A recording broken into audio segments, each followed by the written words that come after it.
everyone, and welcome to Bookish with Mix and Bella. We are back after a little bit of a break. We just took turns getting sick. We haven't stopped yet. How you feeling there, Mix? Pretty average, but that's okay. We're gonna power through it. We're gonna do this. So I have a question for you to start with. Yes. What book did we read? Because it's been so long. Yeah, that's it. I don't actually remember anything from the book at this stage. Oh, this is gonna be fun. Sorry, I took notes. It's fine. I didn't. So I'm not sure if you're aware, but coming up towards the end of the year, we have been friends for 14 years. Of course, I knew that. It's on my calendar. Yeah. I'm sure you know when our friend anniversary is. 100%. So my question for you is, over the 14 years of friendship, what is a memory that sticks out the most for you? And I'm not talking about weddings and babies and shit like that because no one cares. Just the one thing that pops into your mind every now and then and makes you laugh. I mean, there was the comic bar, and a lot of it involves drinking. Yes. I think playing King's Cup at 8 o'clock in the morning or something, or coming home after work and you guys were all playing and we just started drinking. I do have a very vivid memory of all of us sitting around the floor. I remember that. With a version we made up of beer pong, and you've just walked in and were like, what the fuck? Yep, I remember that. I have one very specific one that pops into my head. No. All the time. And the thing is, it's not even that funny. I don't think it would be funny to anyone else but us. Okay. So we went to the movies once. We've been many times, but there was this specific time. I think there was us in the cinema and probably one or two other people. Yes.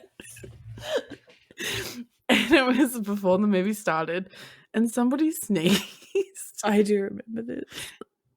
So I just went randomly oh, bless you. I do remember. And then they were like, oh, thank you.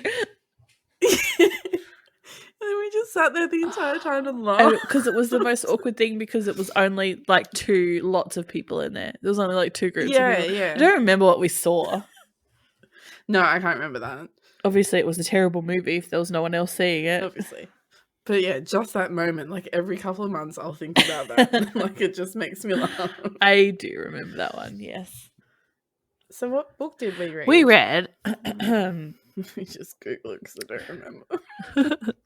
We read A Court of Silver Flames by Sarah J. Maas. And this is the finale in our Sarah J. Maas saga of all the courts.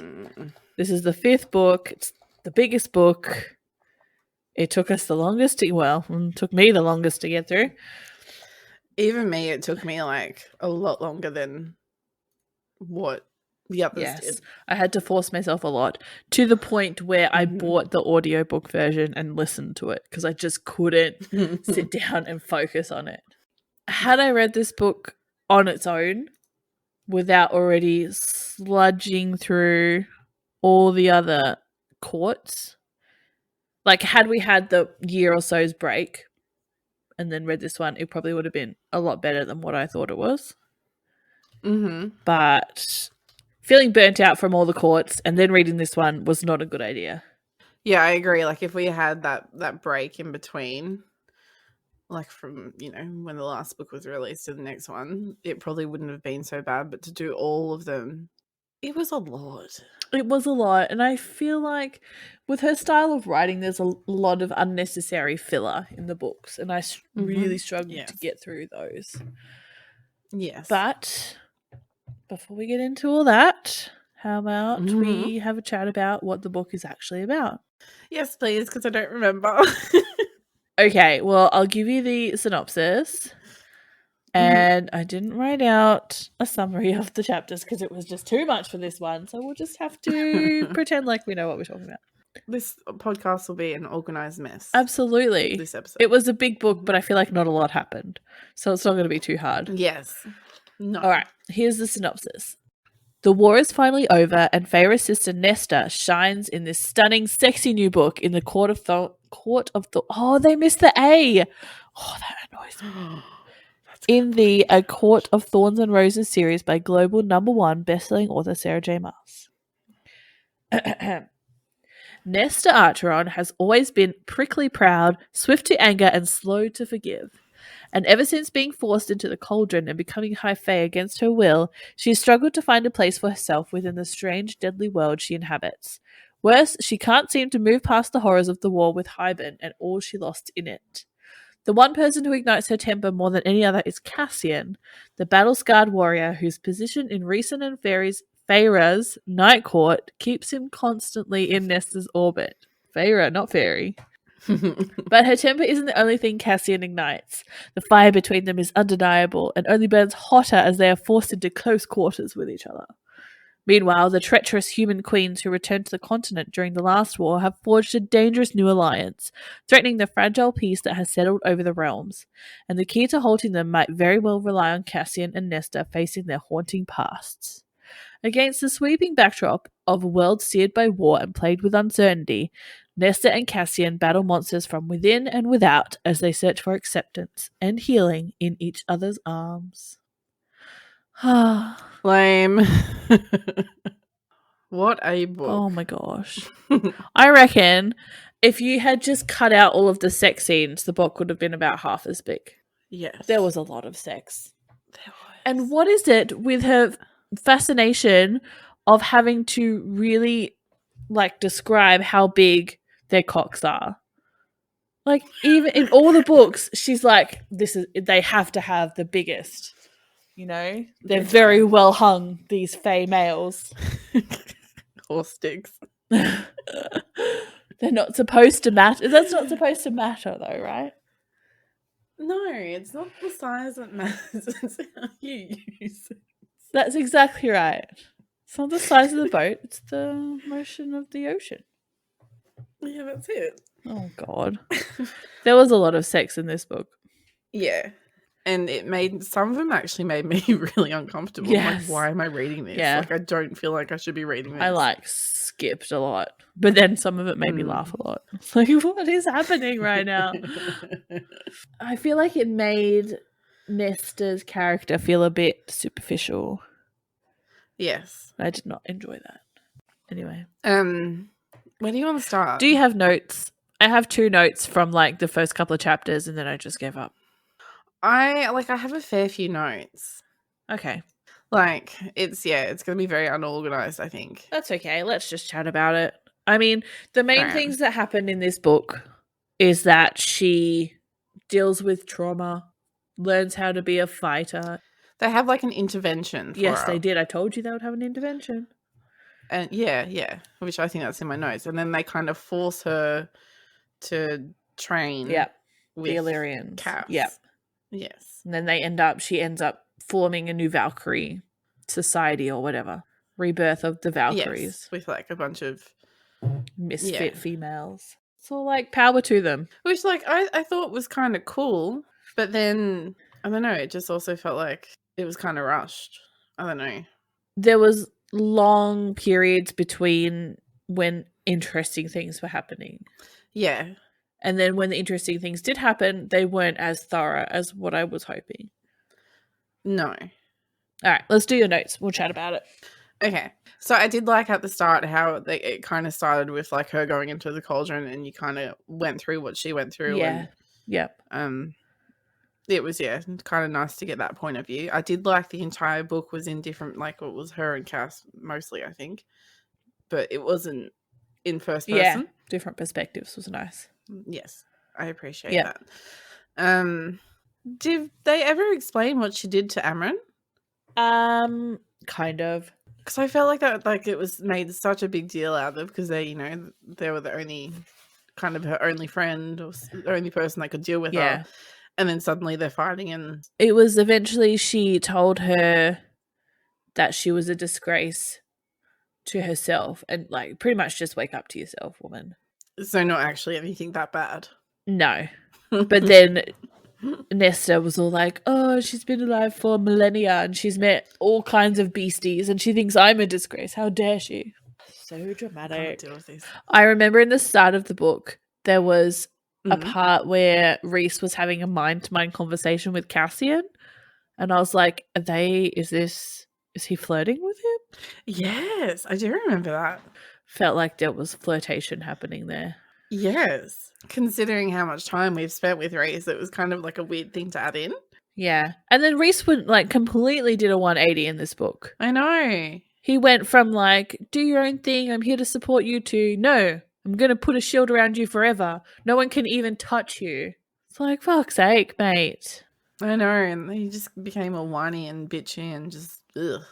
Yeah. And like possessive. Yeah. And the whole other books were like, no, he's not possessive. Yeah. Just like you do your own thing and I'll, be here with you, whatever. Exactly.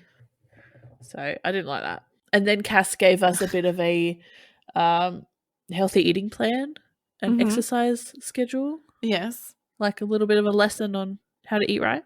They mentioned that like he was gonna send Cass off to go play with the human queens and to find out what's going on there, but it never really happened. No, that ended up being did it a lot. Morgan, yeah, Morgan. Oh, my brain. She was traveling the continent. Yeah, she wasn't in this one a lot. No. Okay, so I think this is about more. So it mentioned that she spent 17 years in Hewn City before all the awful crap happened. Oh, okay. But fairies take 80 years to reach maturity. And then there was like, Cassian remembers when he was 21 and what that was like. I remember thinking about that and going, hang on a second, it takes them 80 years to get to maturity. It's so confusing. It was. There's no kind of consistency. Yeah, that got very confusing.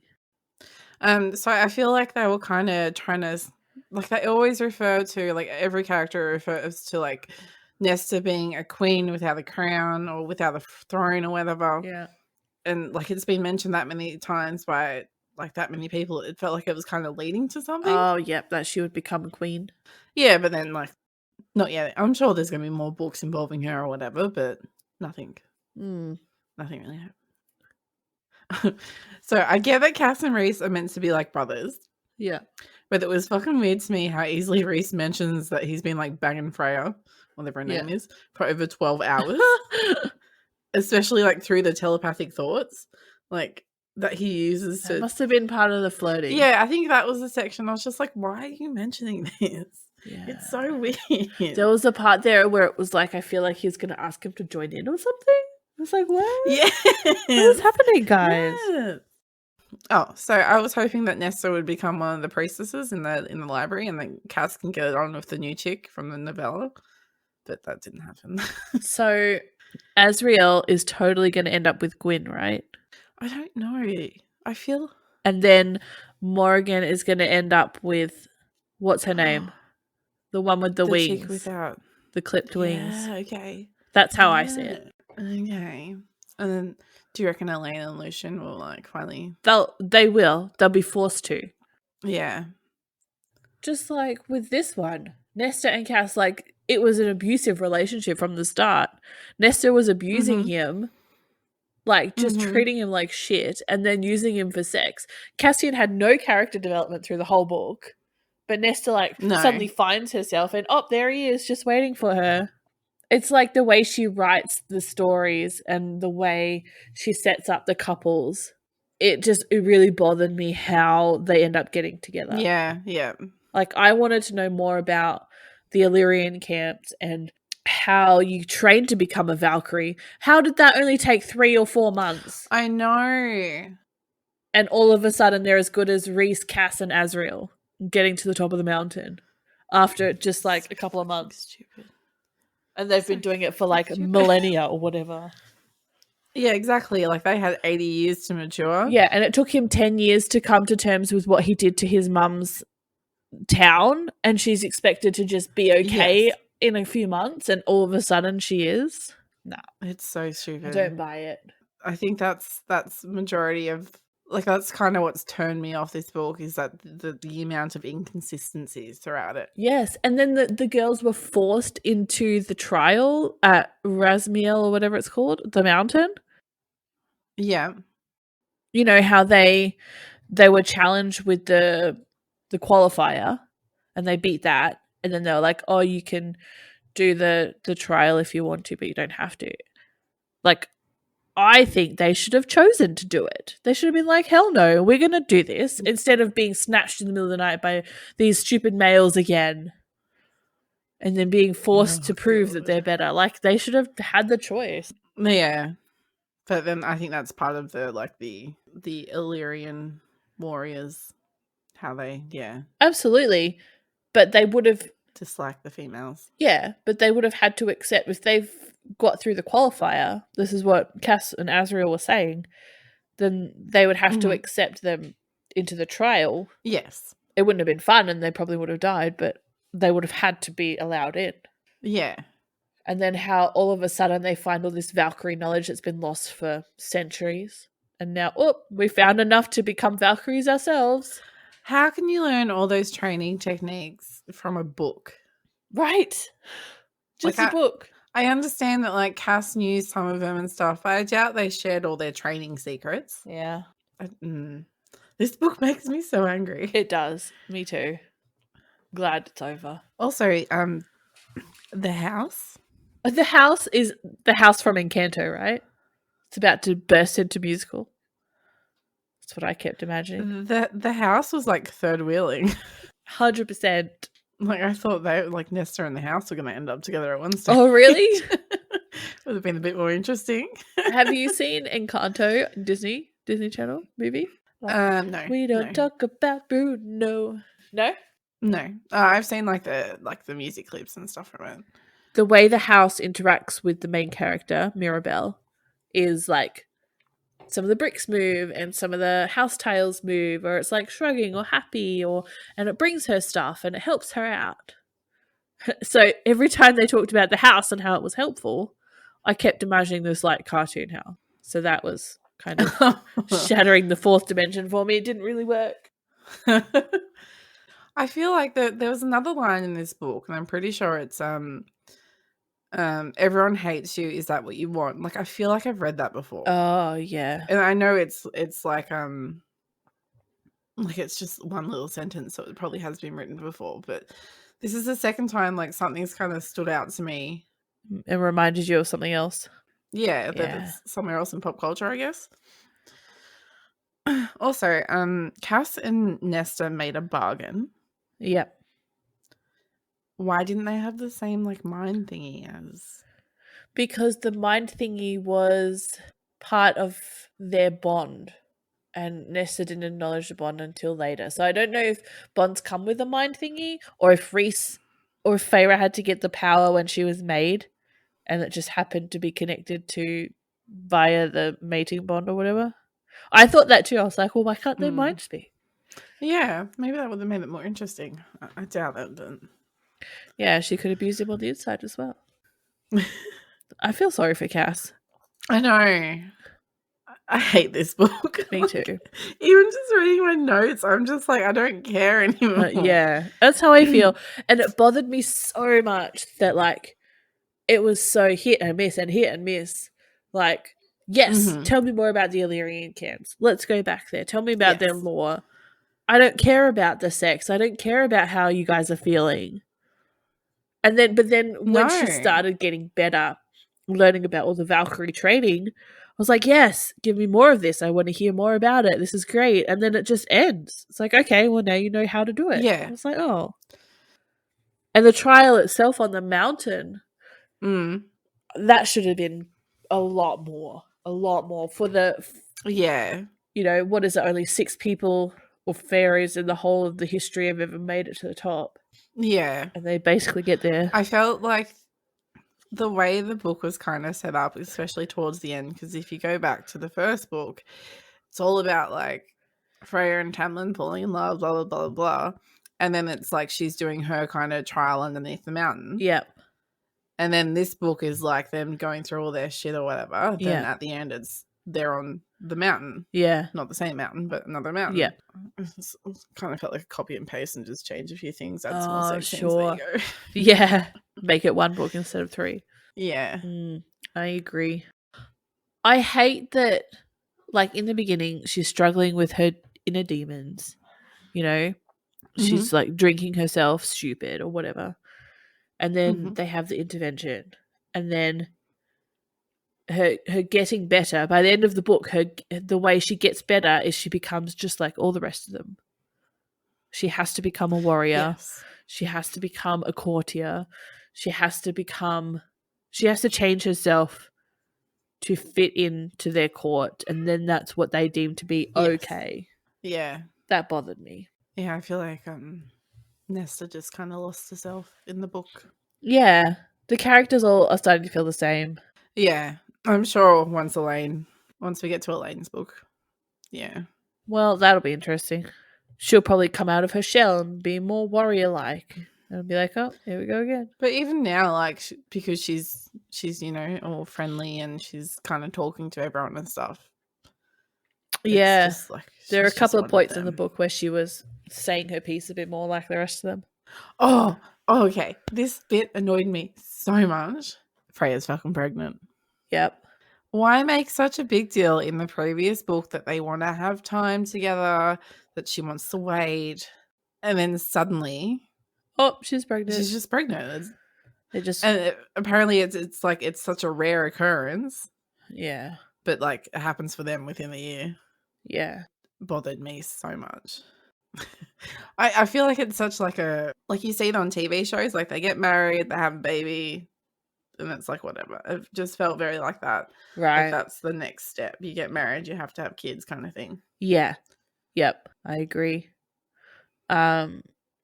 It felt like everything in the book happened for a reason, just to keep the story going. Like I didn't feel like I could get lost in the book like you can with other books. Yeah. It was like, oh, they're making friendship bracelets. Oh, of course Nesta's going to make the wish because then it's going to have her magic.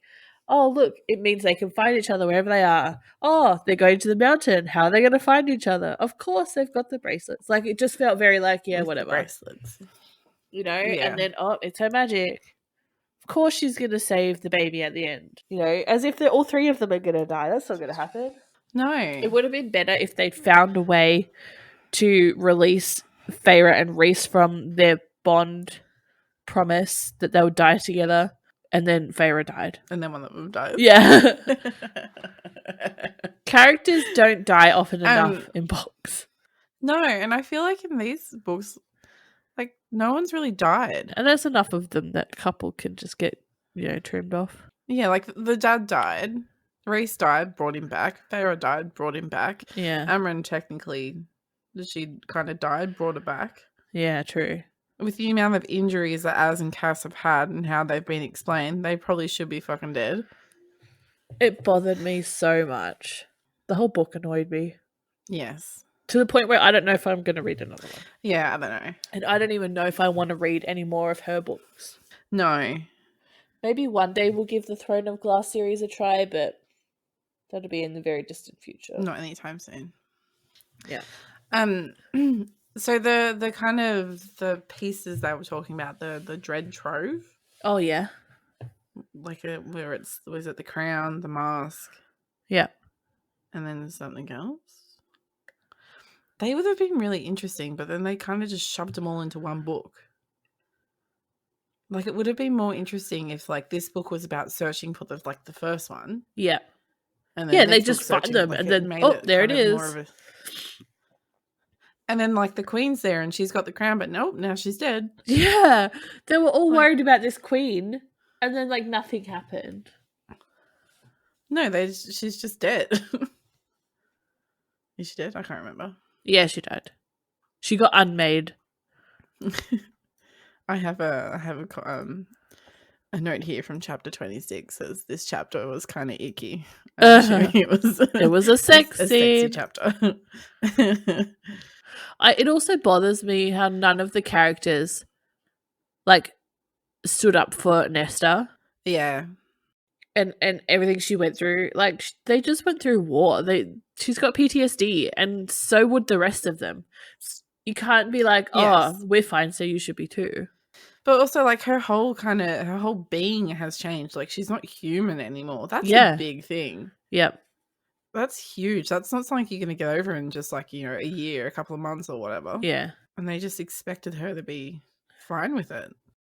Let me see if I can find something worth talking about. I'm surprised that nothing else developed with, like, them trying to help Tamlin and give him an intervention. It felt like they were kind of heading in that direction for a bit there. Then just nothing.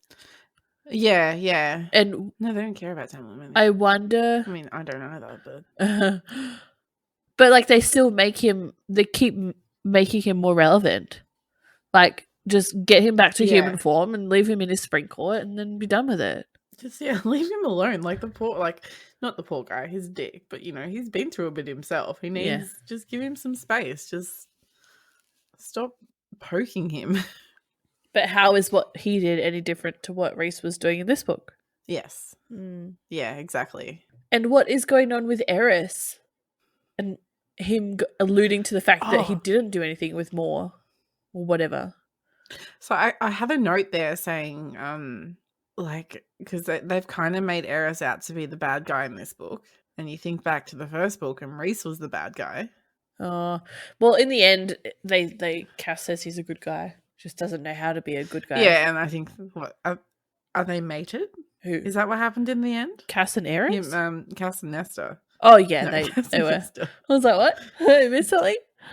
Yeah, no, they did get mated. I think this was like halfway through the book. I was like, oh, wouldn't it be cool if, like, she's, you know, with Cass, but then she goes and spends time with Eris, and then... That's right, because they were using her to seduce him.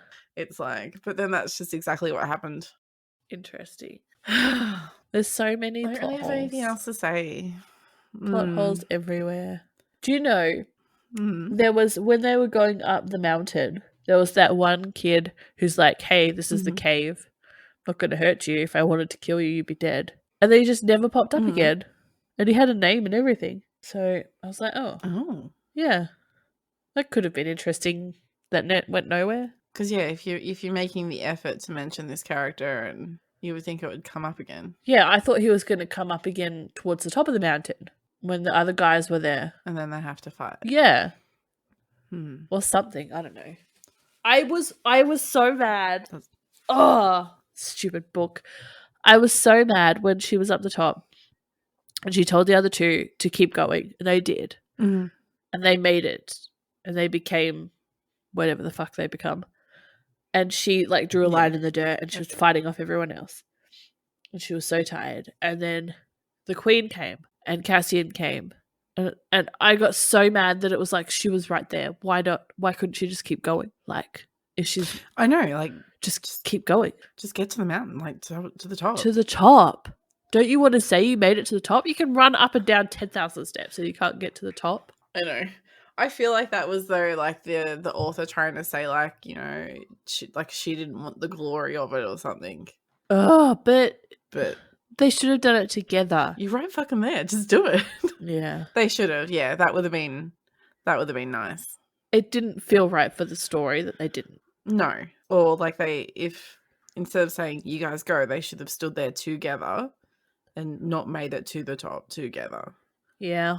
Maybe we need to read different books. Yeah, it should have been all of them or none of them. Like, about actual Valkyries or whatever. Instead of ones that are, like, more smut. Less action.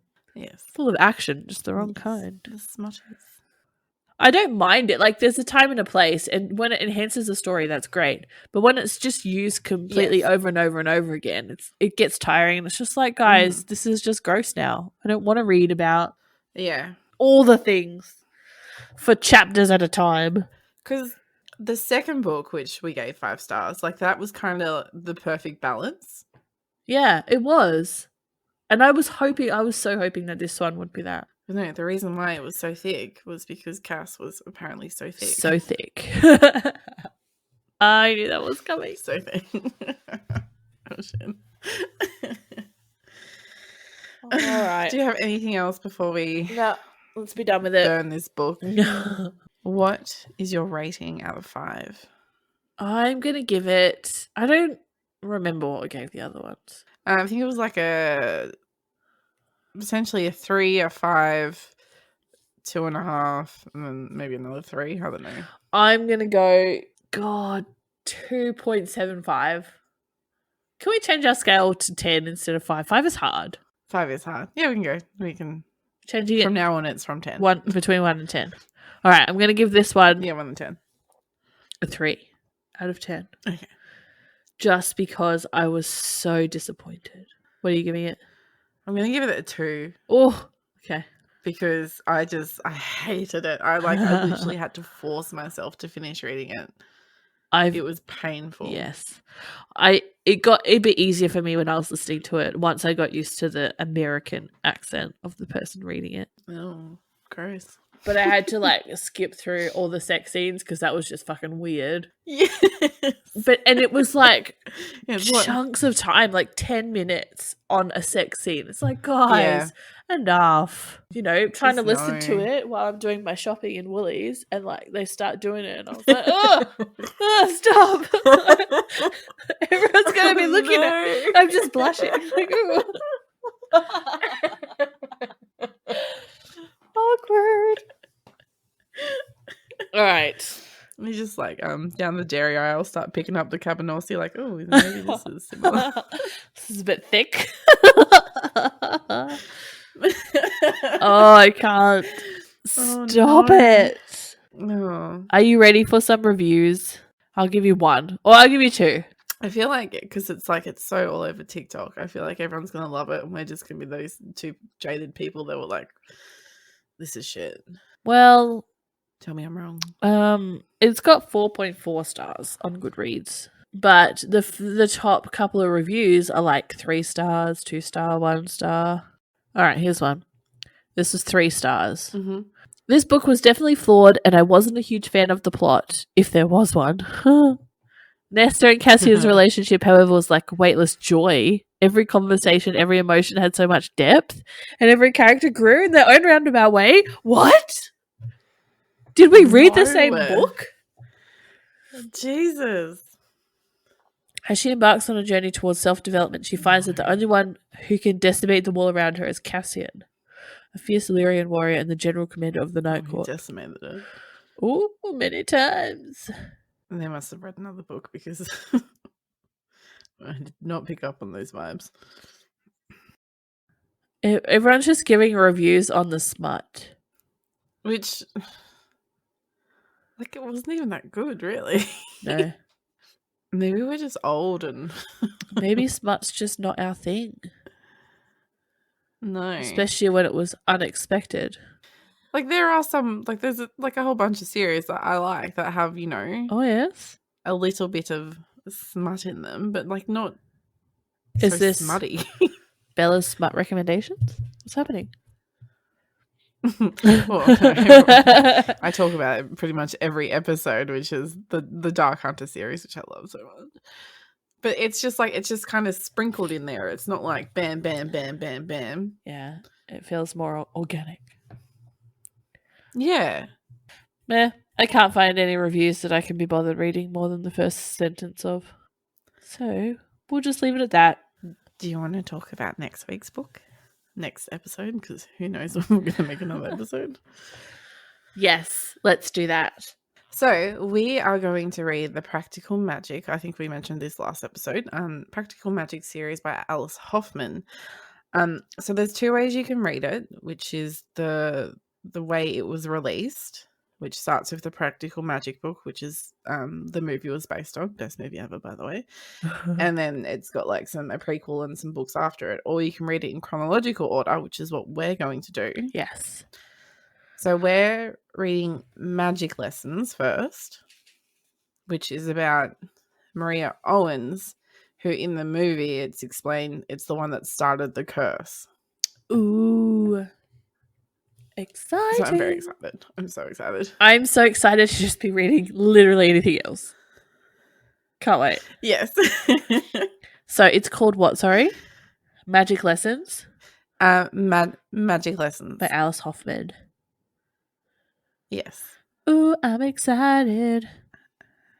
And then I think we read, it's The Rules of Magic, and then Practical Magic, and then The Book of Magic.